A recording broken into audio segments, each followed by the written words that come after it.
Wenn ich morgens mit dem Tunnelblick hier reinkomme, kriegt das Team ja manchmal Angst. Weil die wissen, ich habe immer irgendwelche verrückten Ideen, die sie dann ausbaden müssen, die ich dann irgendwie durchboxe, auch wenn sie alle dagegen sind. Und ja, da war wieder ein Moment. Ich war am Abend vorher nach Hause gefahren und hier schon auf den Elbbrücken, kurz dahinter, wo die Autobahn Richtung Lübeck geht, war ein Stau.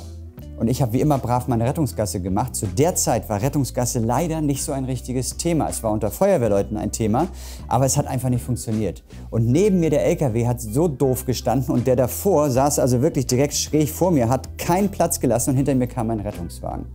Und ich bin am Ende ausgestiegen und habe mitgeholfen zu rangieren, dass der Rettungswagen, ich würde mal sagen, nach 3 Minuten an diesem Vollidioten, Entschuldigung, dass ich das so sage, vorbeigekommen ist, der das einfach nicht verstanden hat. Der hat es noch nie gehört. Ich habe mich mit dem unterhalten, der sagt, er wusste gar nicht, was eine Rettungsgasse ist. Und da bin ich so geladen nach Hause gekommen, habe abends irgendwie im Bett gelegen und habe gesagt, das kann doch nicht angehen. Das weiß eigentlich jeder, aber trotzdem weiß es doch kaum jemand. Und dann bin ich am nächsten Morgen hergekommen, habe alle meine Leute, die wichtig sind für solche Filmchen, zusammengetrommelt und habe gesagt, ich habe einen Film, ich habe die Idee im Kopf, ich weiß genau, wie es gemacht werden muss. Es sind Feuerwehrleute, die pöbeln jetzt die Leute an, weil sie einfach keinen Bock mehr haben und die dürfen pöbeln. Es sind die einzigen im Straßenverkehr, die in diesem Moment Erlaubnis haben zu pöbeln, weil sie es jeden Tag ausbaden müssen.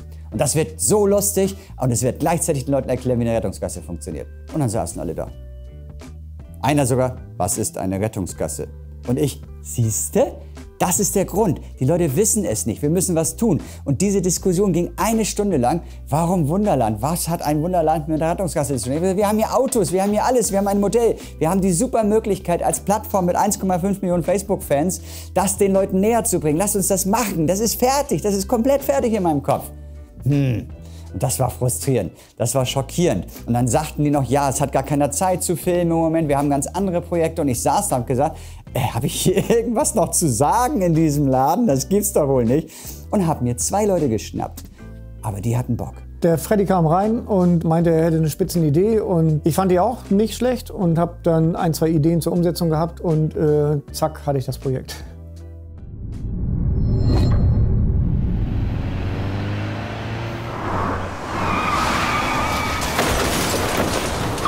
Einsatz für Wache 1. Ich hatte eigentlich sehr viele Freiheiten. Ich habe dann ein Skript geschrieben und das war letztendlich auch fast schon das endgültige Skript. Es gab hier noch ein paar Änderungen, dann wurde sich um einige Formulierungen gebeult.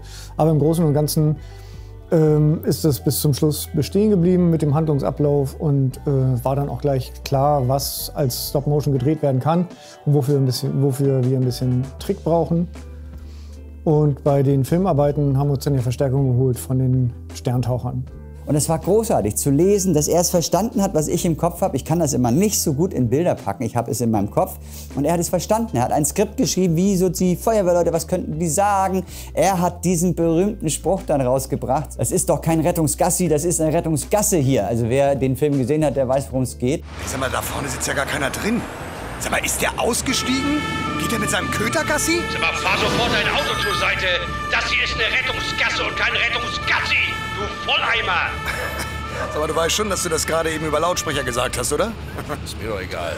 Das hat mich auch so ein bisschen angestachelt, dass ich noch ein paar freche Sätze gefunden habe und so. Und ja, das war fertig. Es war eigentlich im Kopf und auf dem Papier fertig und dann ging es nur noch darum, es umzusetzen. Und ich dachte, Mensch, so mit Stop Motion, das schaffen wir in 2, 3 Tagen. Es hat 2 Wochen gedauert. Wir brauchten externe Hilfe von den Sterntauchern, die uns großartig geholfen haben, damit das alles auch im Modell muss es gebaut werden. Wir haben uns dann sogar einen Regisseur noch dazu geholt und einen Kameramann. Wurde dann ja auch geschnitten bei den Sterntauchern. Ja, Stop Motion ist halt mega aufwendig, zeitintensiv und damit natürlich auch personalintensiv.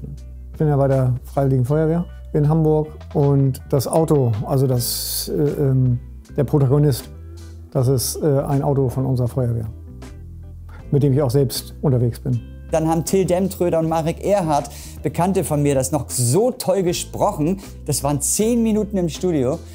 Till war mit mir in Berlin, weil er nicht anders konnte. Marek war hier in Hamburg. Wir haben uns zueinander geschaltet und Das war Wahnsinn. Das war, also Till hat es in One-Take und ich glaube Marek in 2 Dingern und das war so drin, das war so lustig. Wir haben noch so viel mehr eigentlich gehabt an Material, aber der Film sollte nicht zu lang werden und so. Also alleine da habe ich mich schief gelacht und das war so, wie die auch beide mitgefiebert haben, als wir es veröffentlicht haben und stolz darauf waren, dass dieser Film jetzt wirklich in aller Munde ist und auch in allen Medien gezeigt wurde und so. Es war der Wahnsinn. Wir haben dann noch die ganzen Feuerwehrwachen angeschrieben. Wir haben die Rettungssanitäter, DRK, alle angeschrieben, dass wir heute um 15 Uhr ein ganz wichtiges Video zur Rettungsgasse posten. Bitte, bitte teilt das gleich, damit der Facebook-Algorithmus durch die Decke geht.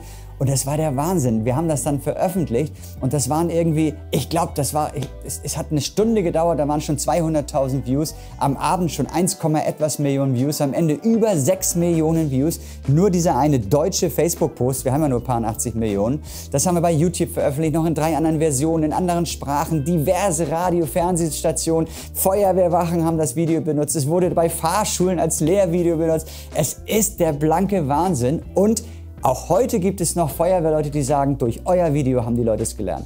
Und das ist, boah, da krieg ich schon wieder Gänsehaut. Und ja, das war schon verrückt. Und ja, ich sage auch weiterhin, wer es darf, in so einem Moment zu schimpfen, das sind die Rettungskräfte, weil die müssen echt verzweifeln teilweise.